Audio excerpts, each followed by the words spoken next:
एकादशी कहते हैं। उत्पन्ना एकादशी का व्रत मार्गशीर्ष मास की कृष्ण पक्ष की एकादशी को कहा जाता है। इस दिन भगवान कृष्ण की पूजा का विधान है। एकादशी का व्रत रखने वाले दशमी के दिन शाम को भोजन नहीं करते। एकादशी के दिन ब्रह्मवेला में भगवान कृष्ण की पुष्प, जल, धूप, अक्षत से पूजा की जाती है। इस व्रत में केवल फलों का ही भोग लगाया जाता है। यह ब्रह्मा, विष्णु, महेश त्रिदेवों का संयुक्त अंश माना जाता है। यह अंश त्रिदेव दत्तात्रेय के रूप में प्रकट था। यह मोक्ष देने वाला व्रत माना जाता है। कृष्णचंद्र जी बोले, हे पार्थ, सबसे पवित्र एकादशी क्यों है यह सुनो। पहले सतयुग में मूर नामक दैत्य था। वह बड़ा आश्चर्यजनक महारौद्र और सब देवताओं को भय देने वाला था। हे पांडव, उस तेजस्वी दैत्य ने अपने तेज से इंद्र, सूर्य, वसु, ब्रह्मा, वायु, अग्नि ये सब जीत लिए। इंद्र ने सब वृत्तांत शिव जी से कहा। हे देव, यह सब स्वर्गलोक से भ्रष्ट होकर धरती पर विचर रहे थे। हे देव, अब देवताओं की गति क्या होगी, रक्षा का उपाय कहिए। महादेव जी बोले, हे सुर श्रेष्ठ, जहाँ गरुड़ ध्वज भगवान हैं वहाँ जाओ। वे शरण आए हुए की रक्षा करने वाले, जगतपति और पालन करने वाले हैं। हे धनंजय, शिव जी का वचन सुनकर इंद्र सब देवताओं को साथ लेकर जहाँ भगवान शयन कर रहे थे वहाँ गए। जल में सोते हुए जगतपति भगवान को देखकर हाथ जोड़कर स्तुति करने लगे। देवताओं के भी देवता, आपको नमस्कार है। हे देवताओं से वंदित, हे दैत्यों के शत्रु, हे कमल नेत्र मधुसूदन, हमारी रक्षा करो। दैत्यों से डरे हुए देवता मेरे साथ आए हैं। हे जगन्नाथ, आप सबके रक्षक, कर्ता और कारक हैं। हे प्रभु, आप सब देवताओं के सहायक और शांति करने वाले हैं। आप भूमि, आकाश और सब जगत के उपकार करने वाले हैं। आप शिव, ब्रह्मा और त्रिलोकी की रक्षा करने वाले हैं। आप सूर्य, चंद्र और अग्नि देवता हैं। हे भगवान, हे देव, हे देवताओं के ईश्वर, शरणागत की करने वाले हे महायोगिन, दैत्यों से जीते हुए देवता स्वर्ग से भ्रष्ट हो गए हैं, डरकर आपकी शरण में आए हैं। आप रक्षा कीजिए। हे जगन्नाथ, हम लोग स्थान से भ्रष्ट होकर पृथ्वी पर घूम रहे हैं। इंद्र का वचन सुनकर विष्णु भगवान बोले, वह कौन सा मायावी दैत्य है जिसने देवता जीत लिया है। प्राचीन काल में ब्रह्मा वंश में देवताओं को पीड़ित करने वाला भयंकर नाड़ीजन्य नामक दैत्य पैदा हुआ। उसका प्रसिद्ध बलवान मूर नामक पुत्र हुआ। चंद्रावती नाम की बड़ी नगरी उसकी राजधानी है। उसमें रहते हुए उस बलवान दुष्ट ने संसार को जीतकर देवताओं को अपने वश में करके स्वर्ग से हटा दिया। अग्नि, यम, पवन, ईश, चंद्रमा, नित्रति, वरुण इनके स्थानों पर अब आप ही बैठ गया है। सूर्य बनकर स्वयं ही प्रकाश करता है। हे विष्णु, वह स्वयं ही मेघ बन गया है। देवता उनको जीत नहीं सकते। उस दैत्य को मारकर देवताओं की विजय कराइए। इसका वचन सुनकर भगवान कुपित होकर बोले, हे देवराज, तुम्हारे उस बलवान शत्रु को मैं मारूंगा। तब देवताओं ने हजारों दिव्य अस्त्रों से युक्त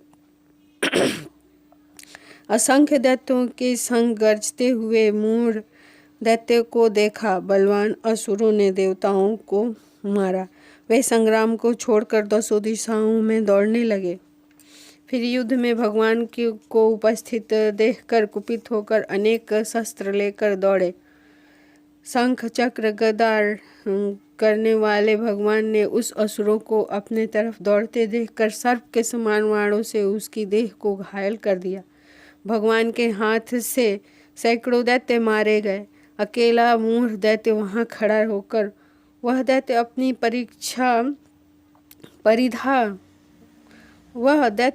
परिधा के समान भुजाओं में शस्त्रों के प्रहार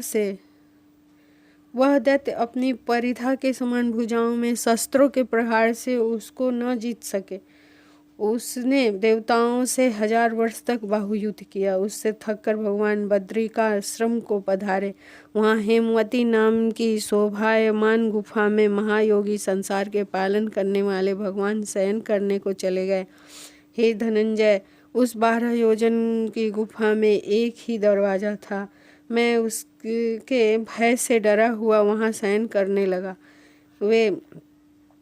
हे पदुनंदन, मैं उस महायुद्ध से थक गया था। वह दैत्य उस गुफा में मेरे पीछे लगा हुआ चला आया।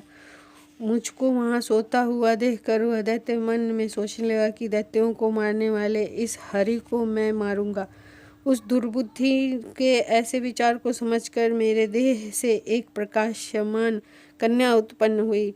हे पादुनंदन, दिव्य शस्त्रों को देखकर युद्ध में ललकार तब मूढ़ दैत्य लड़ने लगा। उसके युद्ध को देखकर वह आश्चर्य करने लगा, विचार करने लगा कि यह वज्रपात करने वाली भयंकर कन्या किसने रची है। यह देखकर वह दैत्यराज उस कन्या से युद्ध करने लगा।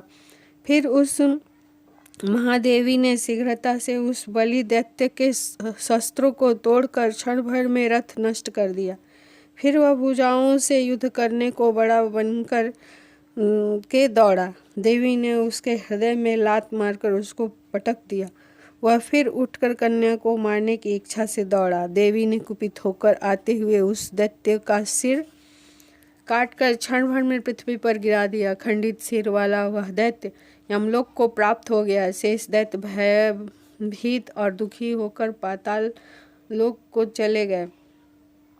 तब भगवान उठे और अपने सामने मरे हुए असुरों को देखा। जगत के पति भगवान नम्रता से हाथ जोड़े खड़ी हुई दिव्य कन्या को अपने सम्मुख देखकर आश्चर्य से बोले, इस दुष्टात्मा दैत्य को संग्राम में किसने मारा, जिसने गंधर्व इंद्र मरुद गण सहित सब देवता जीत लिए, जिसने लोकपालों को खेल से ही जीत लिया और जिससे हारा हुआ मैं भी डर कर इस गुफा में सो गया था। कन्या बोली, हे प्रभु, मैं आपके ही अंश से पैदा हुई हूँ। मैंने ही इस असुर को मारा है। हे हरे, आपको सोते हुए देखकर यह आपको मारने को तैयार हो गया था। इस श्रीलोक के कंटक को ऐसा विचार समझकर इस दुष्ट दैत्य को मैंने मार दिया और देवताओं को निर्भय कर दिया। सब शत्रुओं को भय करने वाली मैं आपकी प्रबल शक्ति हूँ। त्रिलोकी की रक्षा करने के लिए भय देने वाले इस दैत्य को मैंने मारा है। हे प्रभु, इस मरे हुए दैत्य को देखकर आश्चर्य क्यों हुए, सो कहिए। श्री भगवान बोले, हे अनघे, इस दैत्य के मरने से मैं तुमसे प्रसन्न हूँ। देवता हृदय पुष्ट हो गए और देवताओं का जो तुमने उपकार किया है इससे तीनों लोकों में आनंद हो गया। हे अनघे, हे सुवते, मैं तुमसे प्रसन्न हूँ। मैं ऐसा वरदान दूंगा जो देवताओं को भी दुर्लभ है। कन्या बोली, हे देव, यदि आप मुझसे प्रसन्न हैं और आप मुझको वर देना चाहते हैं तो यह वर दे जिससे मेरा व्रत करने वाले मनुष्यों को मैं महान पाप से छुड़ा दूँ।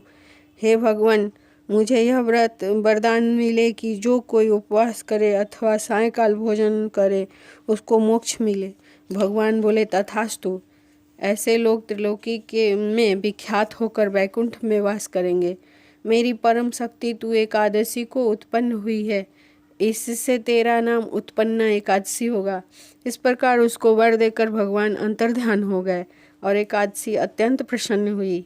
हे कुंती पुत्र, इस तरह से एकादशी की उत्पत्ति हुई है जो सब पापों को नष्ट करने वाली पवित्र तिथि है। हे अर्जुन, शुक्ल पक्ष का भेद न करके दोनों पक्षों में व्रत करना चाहिए। द्वादशी युक्त एकादशी करके एकादशी सबसे श्रेष्ठ है।